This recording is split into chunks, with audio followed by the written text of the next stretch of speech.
Enemy UAV above.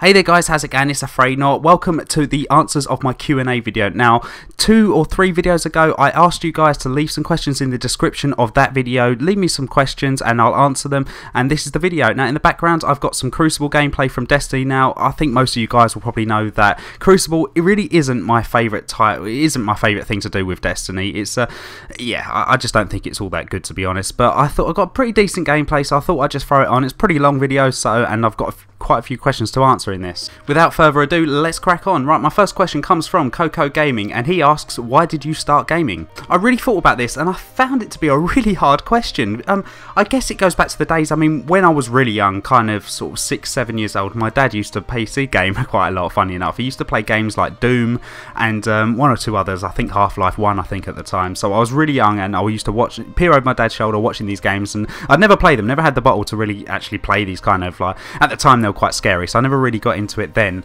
However, I got The Sims. I think I played it around a friend's house and I got The Sims eventually, and I was just like, I can't believe how good this game is. I really, really like this game, and it kind of really evolved from there because my dad then got a PS1, I think, when it was the brand new, you know, he got a PS1. I loved games like Destruction Derby, Jumping Flash. I remember playing that quite a lot when I was a kid. And then I kind of took a long break from gaming, actually. I took quite a long break. It was sort of 5 or 6 years. I was really into WWE, or WWF as it was called then, and yeah, and when I got bored of that, I just jumped back onto sort of like the gaming side of things and picked up, I think, FIFA 2005 and just played all the FIFAs up until COD, and that's when I started to really expand kind of the different types of games that I was playing. So yeah, that's kind of how I got started. I think it was really my dad, watching him play games and having a lot of fun, and yeah, so I guess that answers your question.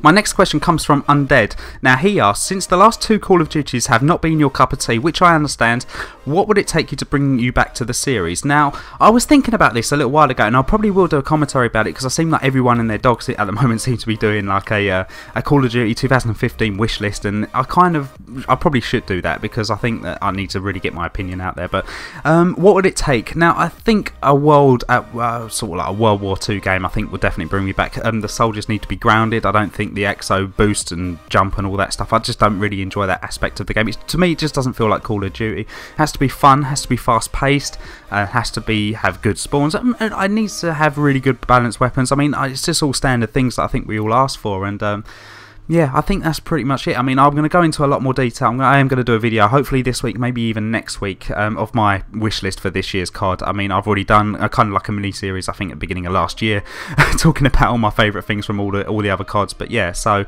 I shall use your question as inspiration for that video. My next question comes from Mr. Rabs Papa himself. Great YouTuber, guys. Check him out. I'll leave the link in the description for everyone that asked the questions, and I've kind of shouted out here. So yeah, his question is, virtual reality headsets. What are your thoughts on them? Are they the future of gaming? Okay, so my personal thoughts are no, I don't think they are the future of gaming. I had the conversation actually with I think one of my colleagues or someone the other day about virtual reality headsets, and I don't think they're going to be used for gaming. I can't really see, I mean, they will be used for gaming, but I can't see them being pulled off in the right way or be done right. I really can't see that. But what I do see them being really good for is having them as literally putting yourself onto another country, another planet, this kind of thing, and actually be able to walk around these different environments that you've never been to or can't afford to go to. So I mean, if you can't afford to go abroad, then you probably can't afford a virtual reality headset. But I think when they become a little bit more commercial, a little bit more, you know, affordable, I think that that's what they'll be used for mainly. I saw a really, really good idea. I think it was from Microsoft. They are putting these virtual reality headsets on, and you can literally have virtual stuff inside your house. So if you was to say for instance, like you put a note on the fridge like you would do in a normal day life. Now, if you put these virtual reality headsets on, you can go up to the fridge and you can literally virtually write some notes on the fridge. Once you take the glasses off, it's gone. It's literally, it will remember it every time that you put the glasses on. There's notes and writing on the fridge, and there's like all kinds of different stuff that you can build blocks with, and I think that's a really, really cool idea, and I see that being really big. But for gaming, probably not so much. I mean, I might be wrong, but I just can't see it personally. Question is up from SWTCW26, which I imagine means Star Wars The Clone Wars 26. I'm guessing. I'm a massive Star Wars fan, so I should know that. But he asked me 2 questions. Number 1, what would make you start pre-ordering games again? It's a fairly easy one. If game developers can release games completely finished on release and they have a good pattern of doing it, I have absolutely no problem in pre-ordering games. At the moment, I think the pre-order market and the way that the pre-ordering is done at the moment, it raises so much money for people like EA, Activision, and they feel like they have to release a game. So if they give a release date of like November the 11th for COD, for instance, let's say, and the game isn't quite done for November the 11th, but they've got so many pre-orders which could risk being cancelled, they have to release it on that date and then do a massive day one patch, or send it out unfinished and then patch it over a course of time. I don't think that's good enough anymore. I just think we need to have a good pattern of developers releasing games completely finished and absolutely worthy of my pre-order, So once they start getting back into that, that's when I'll start pre-ordering again. And the second question is, if you could take one feature from each COD game to date for Treyarch's 2015 game, which features, attributes would you choose? Okay, let's do this. Right, COD 4, I'd take the fun factor. World at War, I'd take the voice acting. The Modern Warfare 2, I'd take all the kill streaks by far. Black Ops 1, the maps, I would take from Modern Warfare 3 Specialist. From Black Ops 2, the spawns, I had quite a good time with the spawns. I didn't moan about them too much. COD Ghost, definitely the connection or hit detection, however you want to call it. And Advanced Warfare, there's not really a lot I'd take from that. I was going to say game modes because they're pretty much the same in all the others, but they introduced two which I really like, which is Momentum and Uplink. So they're the one feature, I suppose, from each game that I take to make my perfect COD, if you would. The next question, it comes from Gaming Console, and he asks, what is the most video you have fun when recording? Now, I think I understand what he's trying to ask. The video that I probably had most fun making, I think, I'm going to have to say it was probably my 1 year video. I think I brought that out in September of last year, and I spent probably 3 days editing it, and it was a lot of fun doing it. And I think it was probably, when you look back on a video and you think, you're quite proud of it, you're quite proud of what you've put together, that is definitely the video, and I'll put that in the description if you guys have missed it. So that will be the answer to your question. The Apache King, he asks, what method do you recommend growing a YouTube channel? This is very difficult because I've grown pretty well over the last year, I have to admit, but the best way to grow and have active subscribers, I think, is to come up with something totally unique. Come up with a style of commentary.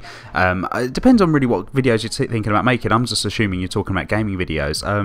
You're just going to have to come up with something as unique as you can, a commentary style, and just get your name out there. Just get yourself on community channels, advertise yourself, use Twitter, use Facebook, and use all kinds of social networking media, just to try and get your name out there and just get the word out to every single person you speak to that you know is interested in kind of YouTube videos. That's the best way that I can really recommend, or that's the only way that I know how to kind of grow. So that's what I'm gonna have to say about that. I wouldn't know how to make a like a 100k channel, obviously, otherwise I'd have one, but they're the best tips I can really say. So hopefully that answers your question. My next question comes from FIFA 11 Skills fan, i.e. Leechman. He's a very good YouTuber, does Destiny stuff. I really enjoy his Destiny stuff anyway, but he asks, of the 3 characters in Destiny available at the moment, which is your favourite? And it better be the Warlock.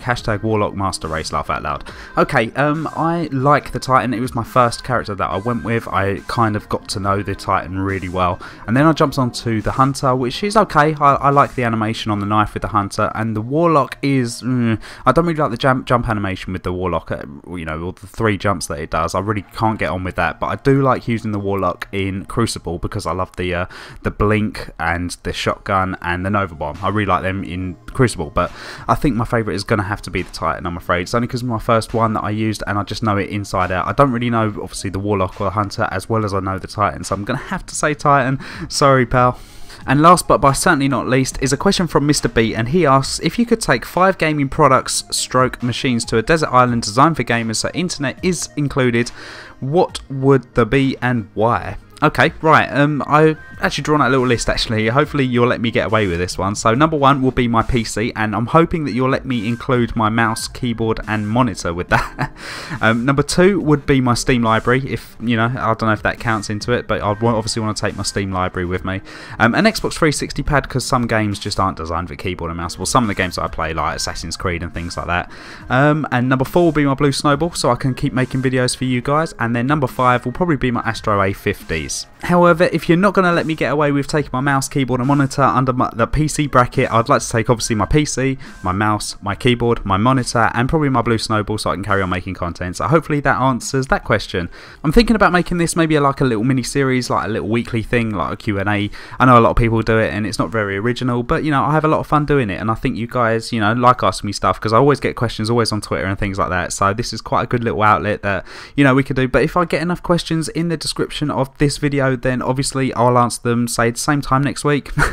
Something like that. But I hope you enjoyed the video. If you did, please leave a rating and I'll see you guys on the next one. Take care.